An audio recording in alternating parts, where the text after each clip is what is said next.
Actually, they both were raised, I guess, generally on the farm community and stuff like that. Then, of course, Dad went through and got his college training and engineering training and ended up being, like, say, an aviation mechanic for World War I over in Toul, France. And then, of course, Mom just, she raised the family all the time. They always made sure that we had a roof over our head, something to eat, and we were clean. What we wore may not be new, but it was clean and, presentable. And Dad worked with the Union Pacific Railroad in a small little town called Belleville, Kansas. And that's where I was born. It was in Belleville, Kansas. And he was there quite a few years working on locomotives and stuff like that as a foreman. Then he got transferred to Concordia, Kansas, which is about, 17, 18 miles there. And that's basically where I grew up from the age of about 3 till I went to flying school, or service. He could fix anything. He worked, like, say, on all the, different locomotives and stuff like that, and he taught me a lot about them. Dad, when he's waiting between, trains would come in and out, rather than come back to the house, he had to keep the area clean anyhow, so he'd clear off all these open areas between the tracks, where they were, the train had more or less a turnaround area. He'd keep that out, and he'd put it into gardens, and we'd all go down and help. And we grew everything, and you can think of Mom canned it. He raised huge gardens and everything, all that. And what we didn't eat ourselves, we'd take a load of wagon up and we'd sell it around town as kids would take it, deliver it, and did that. The first thing you learn with the locomotive, steam locomotive, is get the brake pressure up. You'd always, once the boiler got going good and all fired up, you'd turn the steam to run the air pump. And they'd pump it up until you got a good head of pressure on the air pump. Because if you turn that thing loose without the air being up and engaged, the forward or after drive, you weren't stopping that thing. It was going to go. Yeah.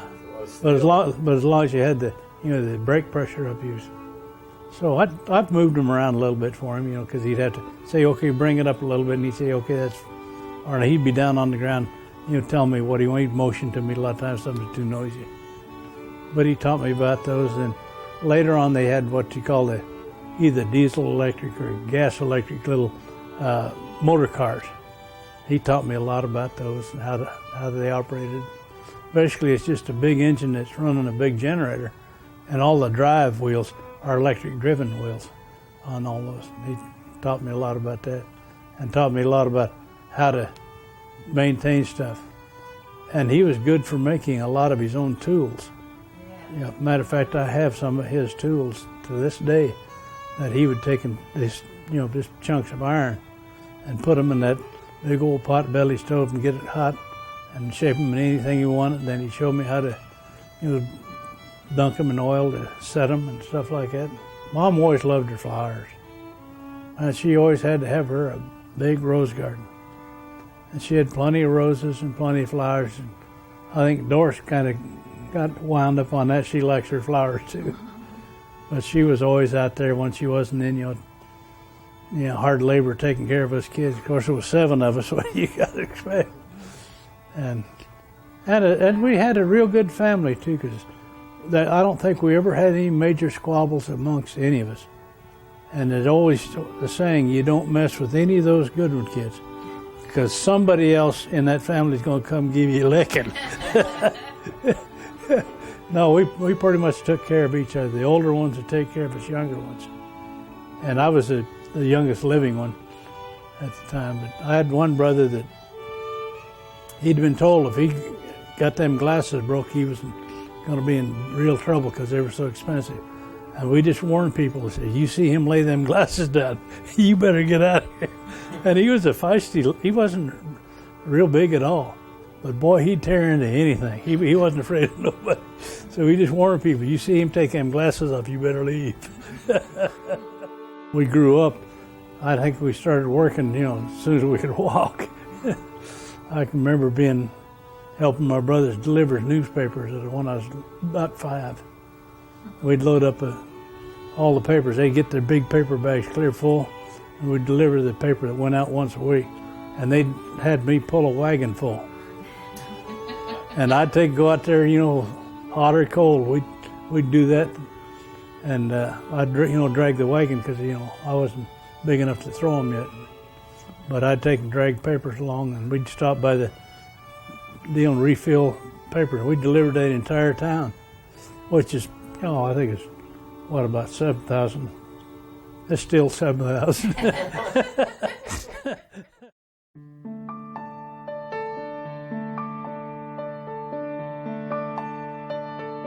Well, basically, when I was just a little fella, I'd say probably 4, 5, 6 years old, I was talking to my dad, and he says, well, I was an aviation mechanic in World War I. He says, I used to stand right there on an airfield and watch these, Spads and Jennies dogfight with the Germans right over the airfield. And it worked out. He was stationed at Toul, France, the air base there. And I always liked thought, well, I'd like to fly. And I always wanted to fly fighters when I was a kid. As I grew up, I, of course, went through the stage of building a lot of model airplanes and watching everything I could about airplanes and dreaming about going to fly.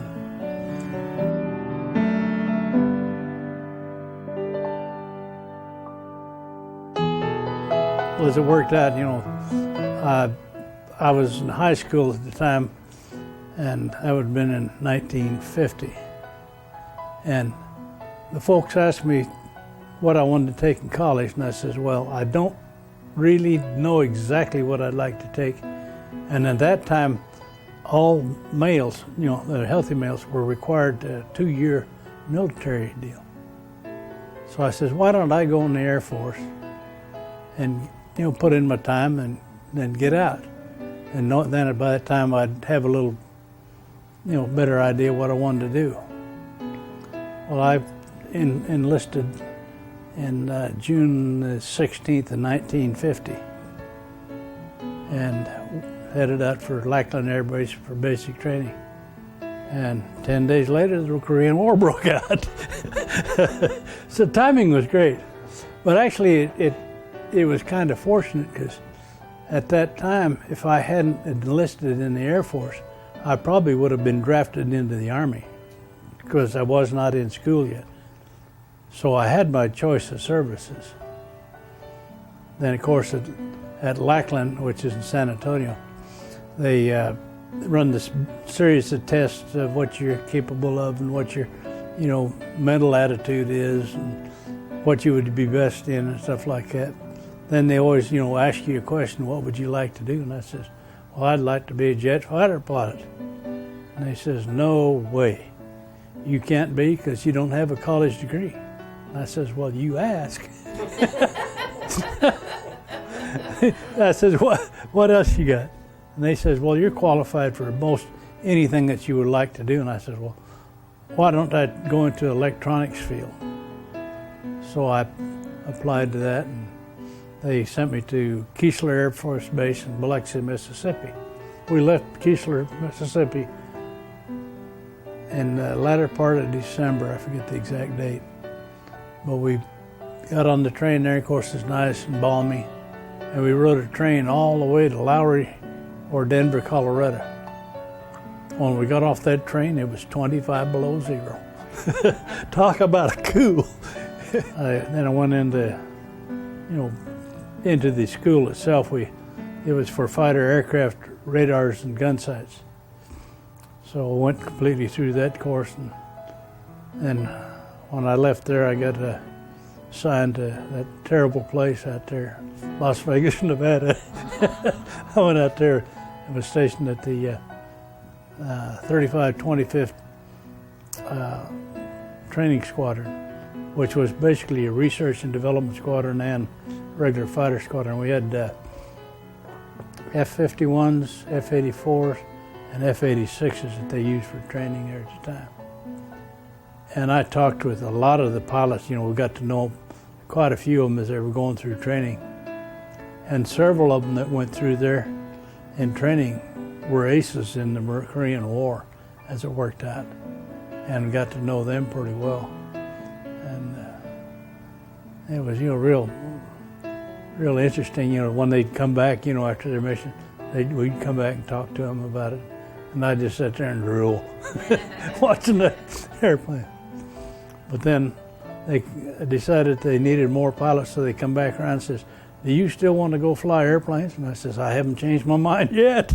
So they says, "Okay." And I took all the physical tests and stay line, coordination tests and the mental tests, and that was out in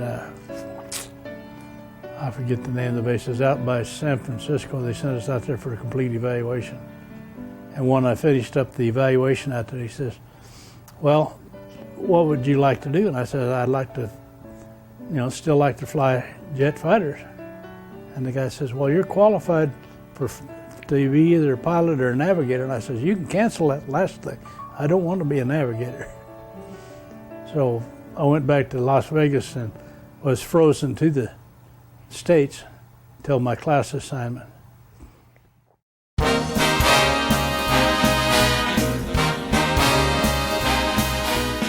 Well, we just went in there. It was kind of the hangout for high school kids, the ones that just finished high school going up into college age. And she was still in high school, and of course I was in the service at the time. I was home on leave, and she trapped me. I knew that it was something pretty serious there when we went to the fair, and we just had a wonderful time, and he was such a super person. And then when he asked me if I would come to Clovis and visit him, I would never have done that if I wasn't serious about it.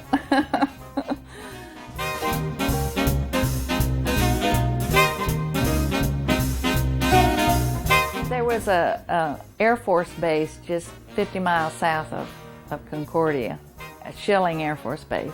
And of course it had pilots. And my mother told me, "Stay away from those flyboys." And I guess I didn't listen very well. It was less than a year that I knew him before we got married. And I really saw him only 3 times. He was home in March, and he was home again in August, and then I went to Clovis in November, and we got engaged. And the next time I saw him, we got married. So that was fast. Well, once you come down there, it was Thanksgiving, and a good friend of mine was kind enough to relieve me when I was on a TDY down to Austin, Texas, so I could come back up to Clovis for the Thanksgiving and be there when she was there. And of course, she met the Kellys and the good friends of ours, and we got engaged.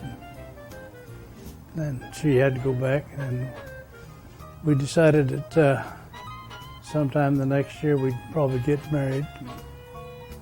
And we just, I was scheduled to go overseas, so we moved it up a little bit to February the 7th of leap year. So that's how I say she trapped me. Well, our wedding was in the evening. We had it at 9 o'clock at night because Jean's dad worked for the railroad, and he would get off at night and be off maybe for a short period of time and go back to work. So we thought if he would generally get off late evening, maybe he'd have time to get up to the wedding. But he was not able to come. But people thought it was strange that we had it at 9 o'clock, but that is the reason. After the wedding reception, I guess back in those times, we had what they called chivarees. And they would always take see if you were living there, they'd come to your apartment or wherever you lived, and they'd take you out and take you down Main Street. Well, of course, we didn't live there, so somebody brought a wheelbarrow, and they had Gene push me down the Main Street in wheelbarrow. But he thought he'd be smart, so instead of going down Main Street where everybody could follow him, he started to go up around on the sidewalk around the light poles and everything, so they couldn't follow him.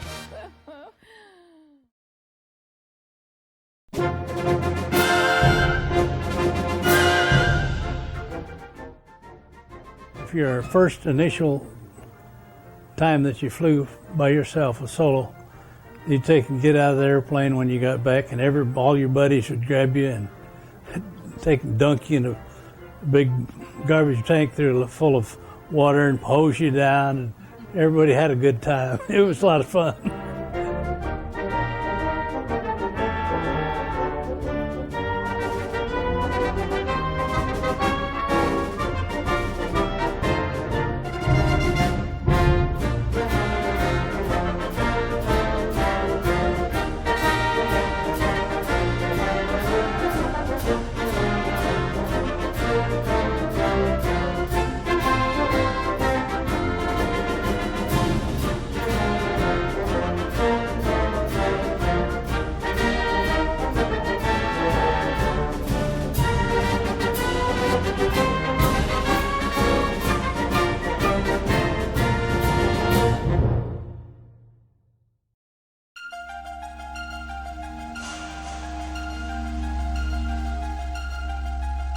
Well, the Vietnam conflict, of course, that kind of grew out of a lot of things from about, roughly early '62. There was, the French had just got through, fighting with the Dien Bien Phu and all that. And the South Vietnamese were asking for United States assistance to try to get the communists out of their country. And that was, that would kind of run over into '63, '64 time frame. And late '64 is when they started, the big push from up north. And when we kind of knew what was going on was, I'd say, November, December 1964. And of course they started briefing us on a lot of missions. We did a lot of intelligence study. And early in '65, they decided that we needed to deploy some aircraft down to, Thailand. Of course, with Colonel Reisner's outfit, the 67th, we went to Korat, Thailand, and we flew the first mission out of there. As a matter of fact, it was so early in the war that when we landed our aircraft at Korat, we pulled up and they says, "Leave your bags right over there." We just left them in an open field, and they built a building for us to stay in that night. It was, a kind of a tent type setup, but it was out of a, structure of, wood 2x4s and stuff like that, with a screen around it and a roof on it. So we went over to a GI mess hall and back over to the club. About 3 hours later, our bags were sitting inside that building. They threw that beauty up in a hurry. It wasn't fancy, but it was adequate. They provided a place for us. And we went through several, on again, off again, mission, setting up for the first mission. But then the first mission we got a go on was on March the 2nd of 1965. Colonel Reisner kind of prepared us for it. Just before we deployed from Kadena, he called everybody in and says, "Our outfit's going.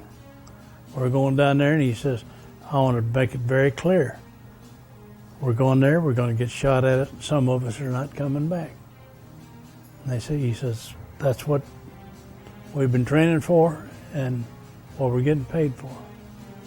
So, you were kind of steeled into going to do it.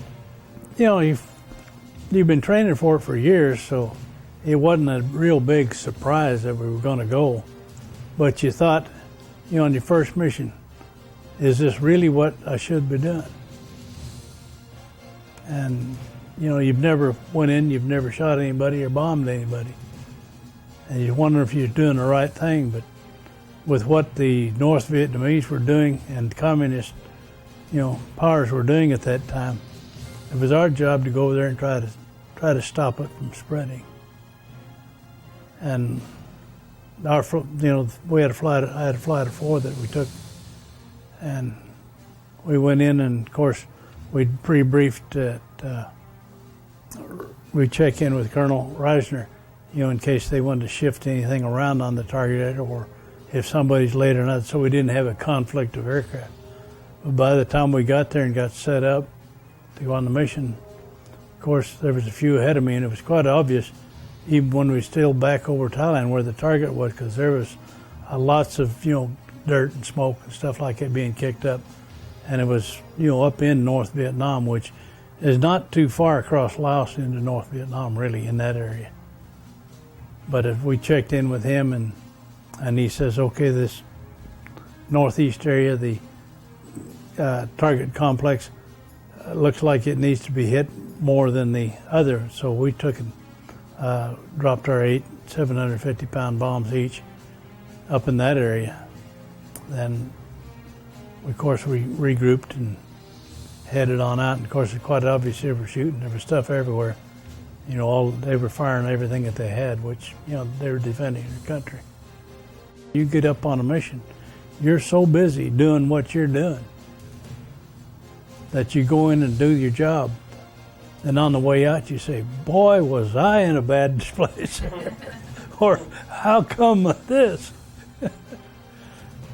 As a matter of fact, one time we were escorting later on when I was in with the Weasel, had Roger Elmer, my electronic warfare officer, in the backseat. We were up over Hanoi and coming back about halfway up the Red River from the Gulf. There's an area which we call the Gunnery School, which is Yen Bay, and they had every gun in the world up there, I think, because that's a real heavily defended area. And the force was tending to drift over towards that a little bit close, so we ended up moving over on the uphill side, as you'd call it, because it was a solid undercast, so they couldn't be using any visual, but they were using a lot of radar tracking.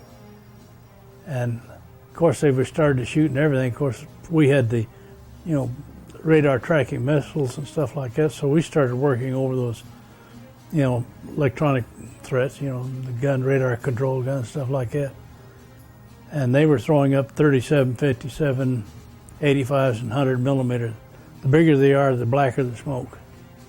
And it was going off everywhere. And of course, you don't sit still going same altitude, same heading at any time. So I was pulling quite a few G's, moving around, shooting and stuff like that.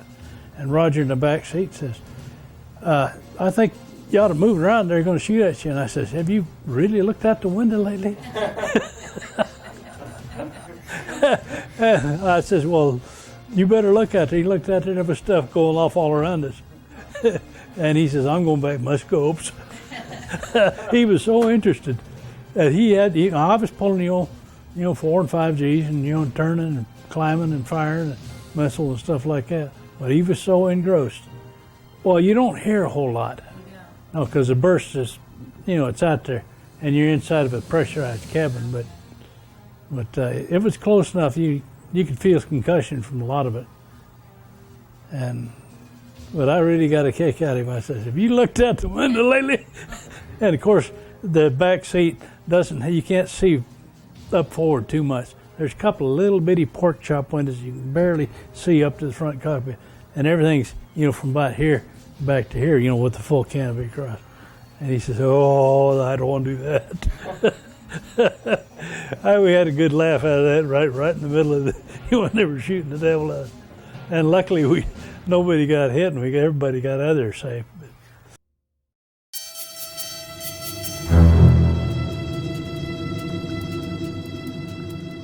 Oh, the SAM-2s, they're flying telephone poles. They're about the same size as a telephone pole. It just looks like a mad telephone pole with its tail on fire. Yeah. I've seen a bunch of them. Well, you taking when the missile was tracking you. Of course, the electronic warfare guy would tell you that this such and such site at such and such an area. He's tracked on. He's fired one or two at you, and he's guiding on you.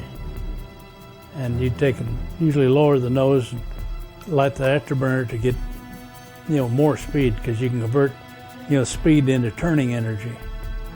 Then depending on whether it was on the right side or left side, you get the missile where you can watch it at 10 o'clock or 2 o'clock and just keep watching and keep your nose down and building up speed. And when you think it's about time, you start easing back on the stick. And if the missile stayed in the same spot, it was too soon. So you'd ease off, wait a little longer, and start pulling back again a little bit. And if it started sliding on your canopy, you'd pull real hard, roll up over, a high G roll up over the missile. Because it was that point, when it started sliding, it couldn't turn with you. It's worse at night. Yeah, I've had them fired at me at night, and your depth perception is... And of course, everything up there at night, you don't see street lights, there's nothing. And on a dark night where there's no moon, everything's black. And when they start firing them at you at night, you have to, basically depend on your instruments, because you take and, maneuver, roll up over, then you'd recover on instruments.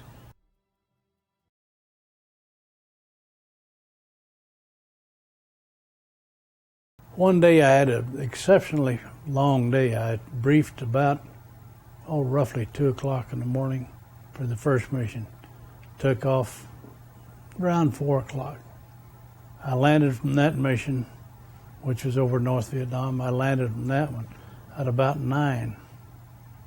I took and debriefed. Of course, you'd have to go to intelligence and debrief the mission. And went right back in after a lunch break, which was about 15 minutes.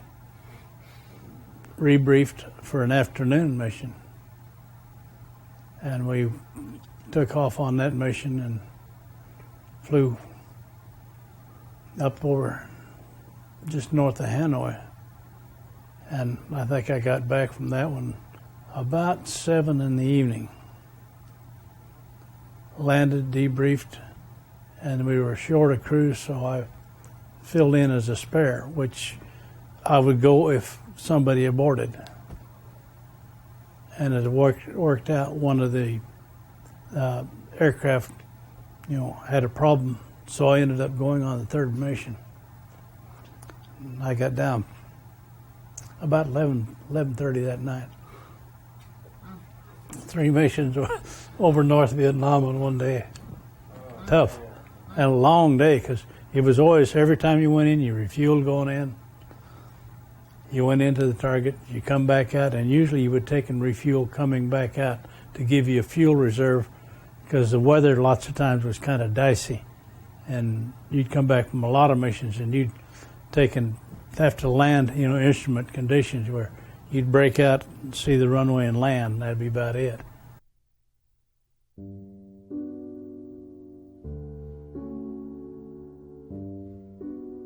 When I got back to the States, and he had to go back the second time to finish his 100 missions, that's the first time I really felt like I didn't know if he'd come back or not. And it was an awful, it was hard to tell him goodbye, but he made it back. And there were so many of our friends that didn't, that we were just so fortunate that he did make it back. And I remember when he came back, you kids must have been in school, because I went out to meet him by myself. And it was really kind of strange. It was like he couldn't get himself turned around to the fact that he was really home, and he was just kind of in a state of mind that he wasn't himself at first. But that soon changed, but it was a relief to know it was behind him. Last mission was June the 10th of 1968. Yeah, I took that, I think it was about 5:30 in the morning when I took off on that one. Went up, refueled, went into North Vietnam, delivered my ordnance, come back out to the tanker, and I wasn't gone, about 30 minutes from the tanker, and he says, "You back for gas?" And I says, "Yeah, gonna need some this time." And he says, "What for?" And he says, "I'm going back supersonic." So I filled up and stroked up and went about 1.4 Mach all the way back to the base. Of course, there wasn't anybody complaining about, supersonic booms over there. And that was early in the morning, wasn't it? Yeah, I landed about 8 o'clock in the morning coming back from that one. What was that feeling like getting out of that plane for the last time? Man, I'll tell you, it was, I was glad to get it over with. Will you remember what song you said came to your mind? Such a Pretty World Today by Wynn Stewart. It's such a pretty world today. Look at the sunshine. Look at the sunshine. And every day's the same since I met you. It's such a pretty world today. Knowing that you're mine. Knowing that you're mine. And happiness is being close to you. And though the rain may fall, my skies will all be blue.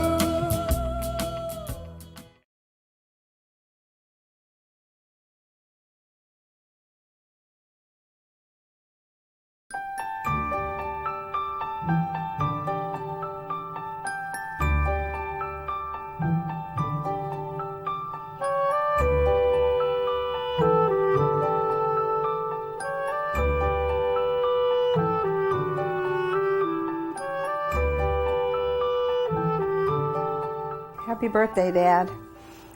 I love you so very much. And I can remember when we were in Okinawa and it was typhoon season, and us kids would be in the house during the typhoon driving you guys nuts. And then during the eye of the storm, or the calm of the storm, you'd say for us kids to go outside and run around the car. And you let us run around for a few minutes, and we have to go back inside and go through the other part of the storm. And I just thought that was a really neat thing that a neat memory of us growing up. And I just love you so much, Daddy. Happy birthday, Daddy.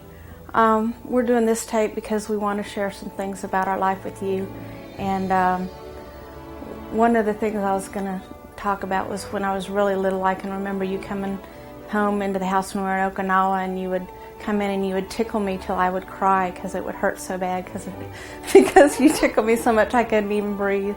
But that's one of my younger memories of you. But then I also wrote this letter for you because there's something else I wanted to tell you. And I'm writing this down because when Mom asked if I wanted to tape a birthday message for you, I thought of what I wanted to say, but I'm not sure I won't be too emotional to complete it on tape. It's interesting how a person's life is shaped and how insights are revealed to us later. Growing up as a military brat, I never took offense to that term. I think it's made me a more flexible person. I didn't realize when I was growing up that it was not common for someone's father to be a fighter pilot. It was very natural to me because that's how I was brought up. I even thought that most everyone in the Air Force was a pilot. When I was traveling home for the first time from college, I was thinking about how nice it was to be returning. During that ride, I thought about how I had always known how much I loved Mom because I had been around her so much, but it was a new realization how much I love you. For a long time, I thought that maybe I didn't know how I felt since you were away a lot when I was younger. That was probably part of it. I remember you often bringing home a new doll from each country when you came back. I'm so glad you're my father. I love you, Daddy. Dad, I think one of the things that I'm most impressed with you is the way you let me be the person that I am today. Even though you probably didn't have an interest in the arts or coming to operas, and right now I want to tell you that I am sorry that I made you sit through many of those, but I appreciated so much looking out there in the audience and seeing your face, and I really look forward to you coming backstage, and it just is amazing the support you've given me with everything I've tried to do.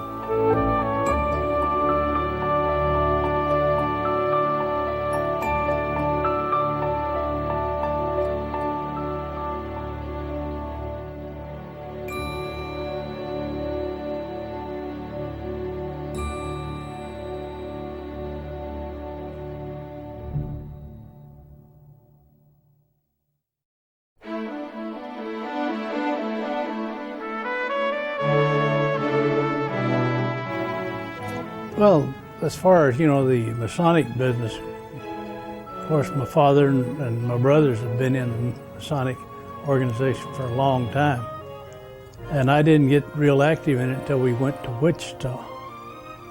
Then when we got there, Irvin Lee Nixon and all of those people that are, relatives of some type or close friends there got me interested in the Masonic organization. So I belong to the Blue Lodges in Wichita, Kansas. My Scottish Rite is in Wichita, Kansas. My Shrine Association is in Wichita. I still keep affiliated with that, but it's, once you're in one organization, you're just, worldwide, honored. Well, with the Shrine in Italy, of course, they had, Kearney Park was the name of the recreation area.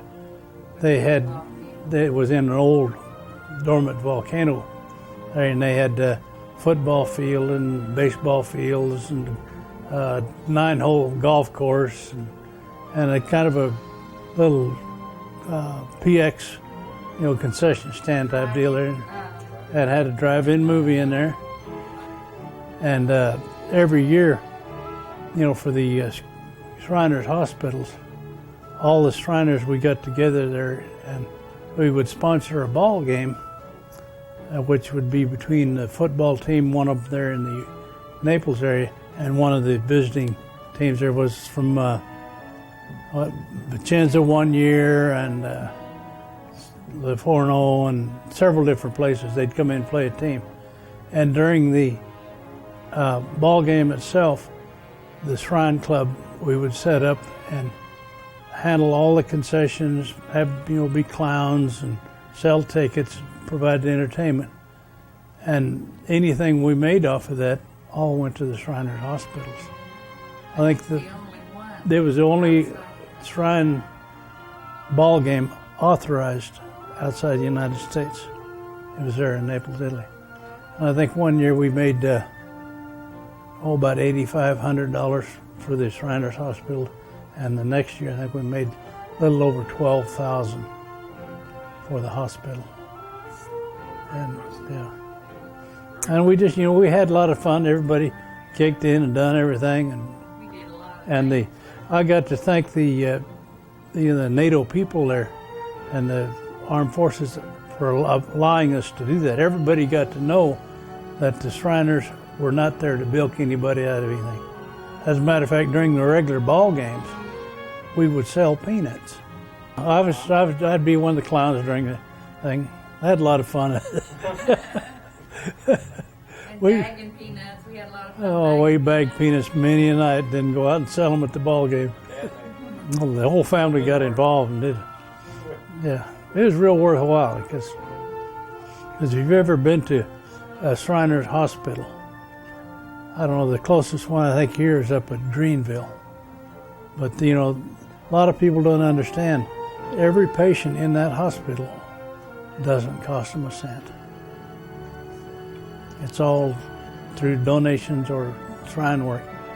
and they have to be not able to pay for it, and I think the age limitation is 16 years old, be under 16. But boy, I'll tell you what, you go up there and see some of them kids that's been real bad deformed and stuff like that, and what the miracles they can work with them.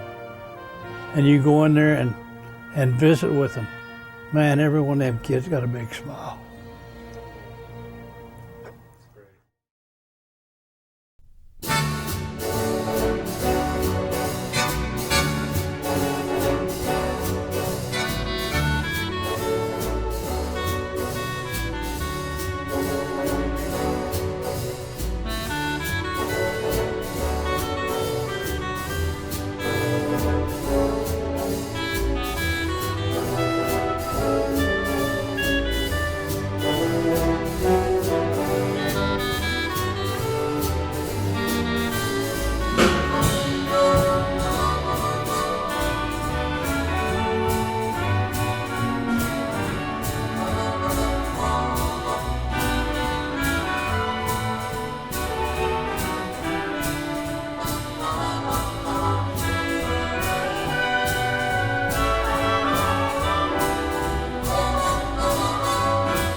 We went up to Washington, D.C. to the Red River Valley Fighter Pilots reunion. And that's when I seen some of the POWs, some of the guys that I hadn't seen since they got shot down in North Vietnam. Like I say, that when they were released, what, in 73, I believe.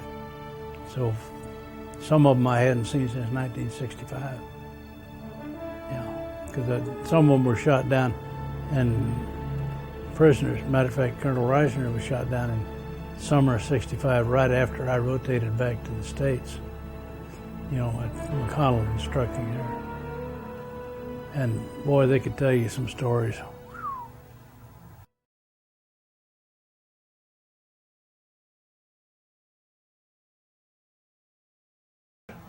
Well, of course, the oldest daughter, Julie, she has a daughter and a grandson, and her daughter has a boy. So that's where our great-grandchild is. So she has two plus the grandchild. That'd be three there in that deal. And of course, Carol, the second daughter, has two boys, and they're both out of high school now. And one of them's in the Army, and the other one's going to Augusta College. And of course, I think Greg's got a couple he can talk about too. Yeah, but yeah, they're, like I say, they're McNeil and Beth, two there. So we have 6 grandchildren and 1 great-grandchild. Yeah, I keep telling Doris she's getting old. Happy birthday, Dad!